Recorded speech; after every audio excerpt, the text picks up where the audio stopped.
With the current market volatility, are you also looking to investing in something different, something with different investment strategies? Well, here's a good news for you. SEBI has recently launched SIF or Specialized Investment Funds. Now, what are these? How does it work? I'm here to explain you all. So let's take an overview कि आज के session में हम लोग क्या discuss करने वाले हैं. We are going to be discussing everything about SIF so that आपको इसके बारे में पता चले कि ये जो न्यू फीचर लॉन्च किया गया है वो क्या है. तो सबसे पहले हम लोग देखेंगे कि SIFs क्या होते हैं, what are SIFs. उसके बाद हम लोग बात करेंगे इसके की फीचर्स पे कि क्या प्रोमिनेंट फीचर्स हैं. उसके बाद हम लोग SIFs को म्यूचुअल फंड से भी कंपेयर करेंगे बिकॉज म्यूचुअल फंड्स का और PMS का एक ऑल्टरनेटिव सॉर्ट ऑफ या एक मिक्सचर जो है वो लॉन्च किया है सेबी ने. तो म्यूचुअल फंड से भी कंपेयर करेंगे कि ये कैसे उससे अलग है. और इसके अलावा कुछ और इंपॉर्टेंट चीज़ें जो आपको SIF को लेकर पता होनी चाहिए. और लास्ट में हम लोग डिस्कस करेंगे बेनिफिट्स और रिस्क. सबसे पहले बात करते हैं कि SIFs होते क्या हैं. सो जैसा कि मैंने कहा, this is a new type of investment जो कि म्यूचुअल फंड्स और PMS यानी पोर्टफोलियो मैनेजमेंट सर्विसेज के फीचर्स को कंबाइन करता है, राइट. लेकिन ये फीचर्स को कंबाइन करता है और साथ ही में उन दोनों के म्यूचुअल फंड्स के और PMS के जो लिमिटेशंस हैं उनको भी कम करता है. नाउ आई एम श्योर कि बहुत सारे आप में से ऐसे लोग होंगे जिनको नहीं पता होगा कि PMS क्या होता है. सो पोर्टफोलियो मैनेजमेंट सर्विसेज बेसिकली एक ऐसी प्रीमियम सर्विस है जो इन्वेस्टर्स को मिलती है. लेकिन यहाँ पर क्या है कि PMS का फायदा उठाने के लिए, उसके लिए एलिजिबल होने के लिए आपके पास भाई मिनिमम 50 लाख रुपीज जो है वो होने चाहिए इन्वेस्ट करने के लिए. ये है PMS के लिए, पोर्टफोलियो मैनेजमेंट सर्विस के लिए ये आपकी रिक्वायरमेंट आ जाती है, राइट. PMS की बात करें तो यहाँ पर जो फंड मैनेजर्स होते हैं वो क्या करते हैं, हर क्लाइंट के लिए स्पेसिफिक जो है ना स्ट्रैटेजी लेकर आते हैं. हर क्लाइंट के हिसाब से जो है पोर्टफोलियो को टेलर किया जाता है कि कैसे अच्छे रिटर्न्स जो है वो लाए जा सकते हैं, राइट. सो PMS एक प्रीमियम सर्विस होगी बेसिकली जहाँ पर जो मैनेजर्स होंगे वो आपके लिए काम करेंगे, आपके पोर्टफोलियो को मैनेज करेंगे. लेकिन इसके लिए आपके पास भाई 50 लाख रुपीस मिनिमम होने चाहिए जो कि बहुत बड़ा अमाउंट है, राइट. साथ में यहाँ पर जो एक्सपेंस रेशियो जो हमें म्यूचुअल फंड्स में देखने को मिलता है वो यहाँ पर जो फंड मैनेजर्स जो फी चार्ज करते हैं वो आपके 2 से 2.5% जो है यहाँ पर वो आपके पोर्टफोलियो का चार्ज करते हैं, राइट. सो PMS जो है काफ़ी महंगा है. ऑफकोर्स इन्वेस्टर्स के लिए 50 लाख रुपीस बहुत ज़्यादा है. एक्सपेंस रेशियो भी इसमें ज़्यादा है. तो काफ़ी लंबे टाइम से एक डिमांड थी कि जो है ये 50 लाख का जो क्राइटेरिया है इसे थोड़ा कम किया जाए, राइट. तो अब वापस आते हैं तो SIF जो है इसका एक सोल्यूशन निकल कर आया है, राइट. म्यूचुअल फंड से भी इसे हम आगे कंपेयर करेंगे तो आपको एक बेटर आइडिया लगेगा. सो यहाँ पर SIF म्यूचुअल फंड्स को और SIFs को कंबाइन करता है, उनके फीचर्स को कंबाइन करता है. यहाँ पर अगर हम बात करें तो एडवांस्ड इन्वेस्टमेंट स्ट्रैटेजीज इन्वेस्टर्स को दी जाती हैं इसके अंडर. अब जैसे यहाँ पर PMS में 50 लाख रुपीस जो है ना मिनिमम इन्वेस्टमेंट रिक्वायर्ड है. लाइकवाइज SIFs में भी जो है मिनिमम इन्वेस्टमेंट जो रिक्वायर्ड होगी वो होगी यहाँ पर 10 लाख रुपीस मिनिमम इन्वेस्टर के पास होने चाहिए. ये मिनिमम रिक्वायरमेंट आ जाती है SIF में, राइट. तो यहाँ पर अगर बात करें तो SIFs क्या होते हैं, बेसिकली आपके म्यूचुअल फंड्स और PMS के सर्विसेज को कंबाइन करेंगे. 10 लाख रुपीस का मिनिमम यहाँ पर भी एलिजिबिलिटी आपको देखने को मिलेगा. यहाँ पर आपको एडवांस्ड इन्वेस्टमेंट स्ट्रैटेजीज देखने को मिलेंगी. साथ साथ में एक्सपोजर भी यहाँ पर बहुत सारी एसेट क्लास में है, जैसे कि रीट्स हो गए, आपका इक्विटी हो गया, डेट हो गया, इन्वेस्ट हो गए. इसके अलावा फ्यूचर्स एंड ऑप्शंस भी इसमें आपको देखने को मिलते हैं. इन सारे चीज़ों का एक्सपोजर आपको SIFs के थ्रू देखने को मिलेगा. तो SIFs की अगर बात करें तो SIFs जो हैं वो basically high net worth individuals को ज़्यादा केटर करते हैं. बेसिकली ऐसे इंडिविजुअल्स जो ज़्यादा रिस्क उठा सकते हैं, राइट. जिनकी रिस्क एपेटाइट भाई थोड़ी ज़्यादा है उनके लिए जो है SIFs है, क्योंकि ज़्यादा रिस्क इसमें इन्वॉल्व है अनडाउटेडली, लेकिन इसमें हाई रिटर्न्स का पोटेंशियल भी ज़्यादा है. तो हाई नेट वर्थ इंडिविजुअल्स के लिए है. साथ ही में आपको बहुत सारे एसेट क्लास का एक्सपोजर जो है वो यहाँ पर देखने को मिलता है. अब हम एक बार बात करते हैं कि इसके की फीचर्स क्या है.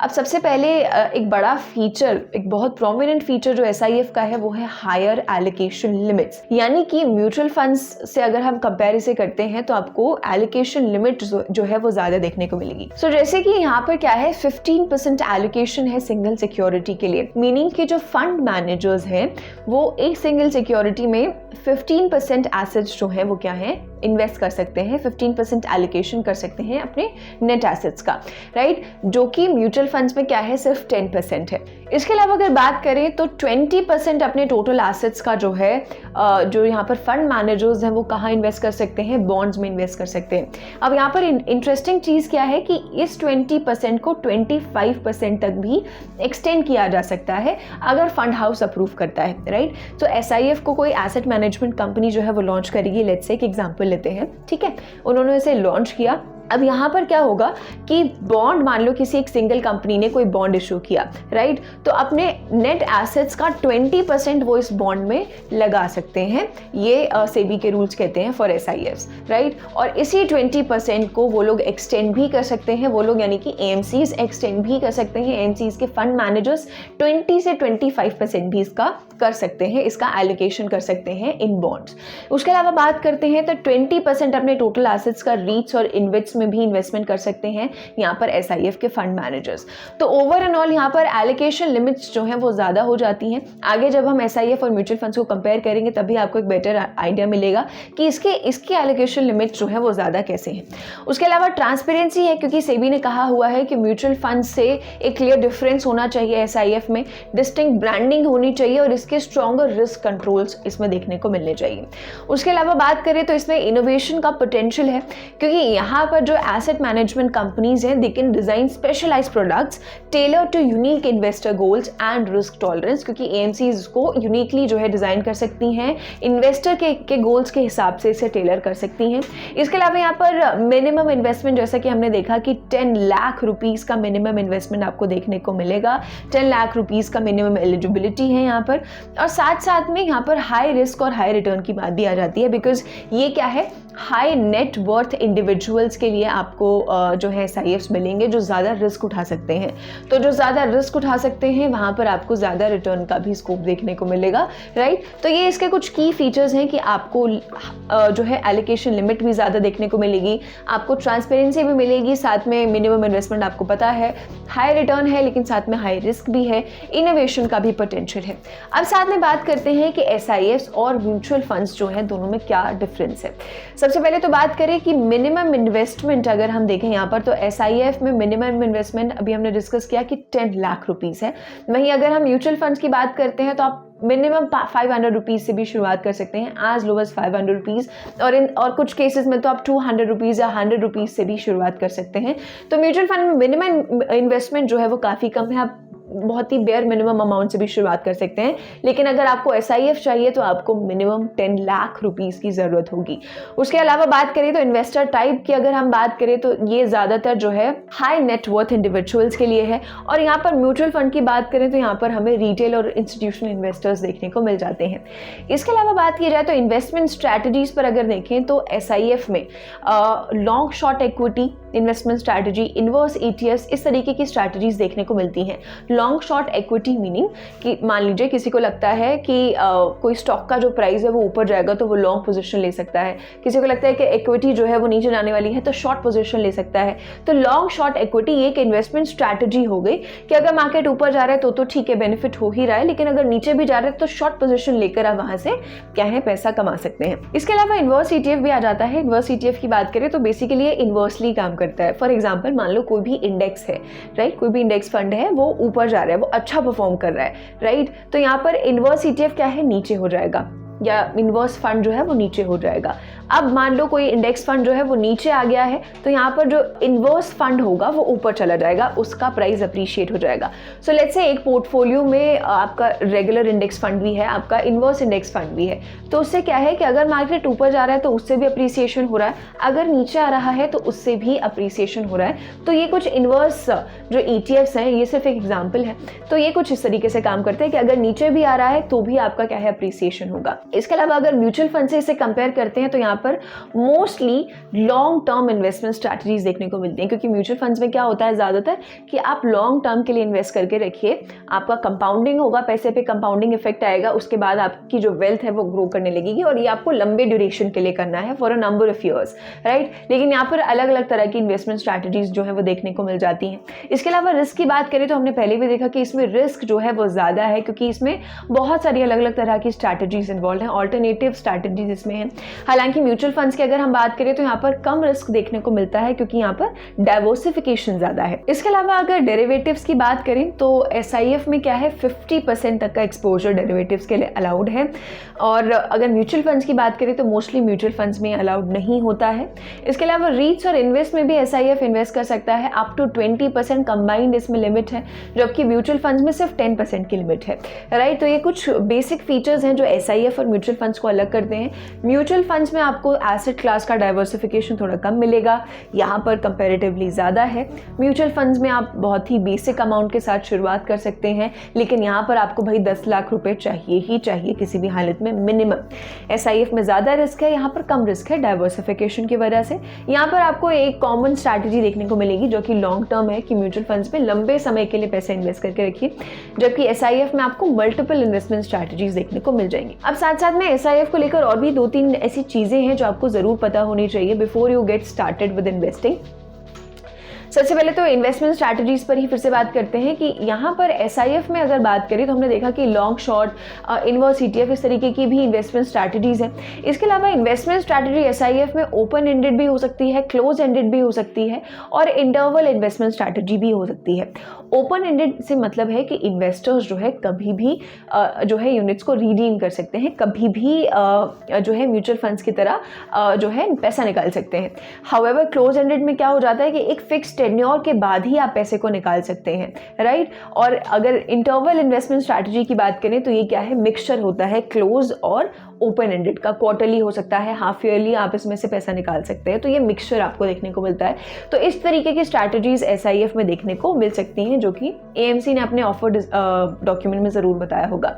उसके अलावा SIF की फी और एक्सपेंसेस की बात करें, जैसे भाई म्यूचुअल फंड्स में फी लगती है, एक्सपेंस रेशियो लगता है, लाइकवाइज यहाँ पर भी जो फीस और एक्सपेंसेस है वो सेबी के रेगुलेशन 52 के अकॉर्डिंग्स के तहत ही डिसाइड होगा।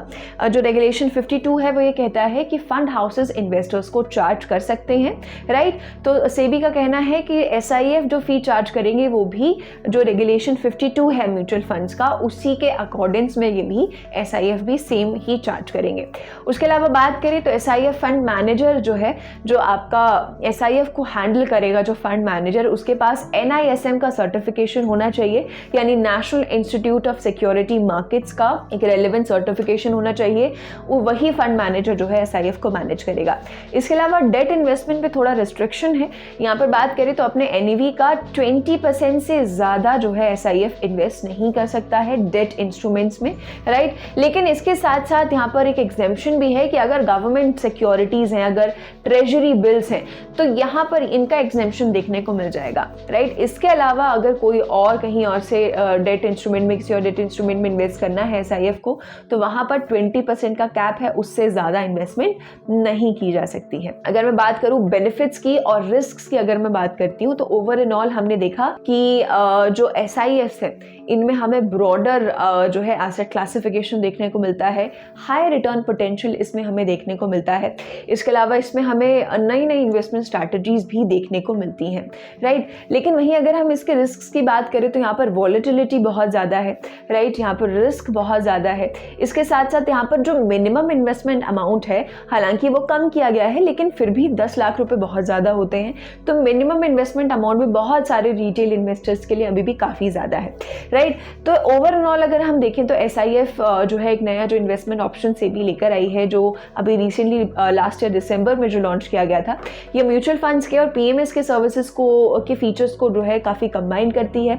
इसमें थोड़े से लिमिटेशंस कम आ जाते हैं अगर दोनों को कंबाइन करके आप एक फीचर ढूंढ रहे हैं तो, और आई थिंक ये एक नए इन्वेस्टमेंट ऑप्शन की तरह भी आपके लिए काम कर सकता है। हाउएवर लास्ट में मैं यही बोलूँगी कि कोई भी फाइनेंशियल डिसीजन लेने से पहले आप अपने फाइनेंशियल एडवाइजर को ज़रूर कंसल्ट करें, उसके बाद ही कोई इन्वेस्टमेंट करें, प्लस अपनी रिसर्च को सॉलिड रखें, क्योंकि SIF की अगर हम बात करें तो इसमें बहुत सारी कॉम्प्लेक्स इन्वेस्टमेंट स्ट्रैटेजीज हैं जिनके बारे में पहले इन्वेस्टर्स को पता होना चाहिए कि हाँ ये स्ट्रैटेजी कैसे काम करती है।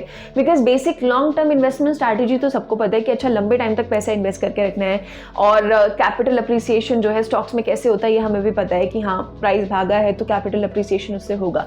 लेकिन SIF में अलग अलग तरह के आपको इन्वेस्टमेंट स्ट्रैटेजीज देखने को मिलेंगे, प्लस ब्रॉडर क्लास है।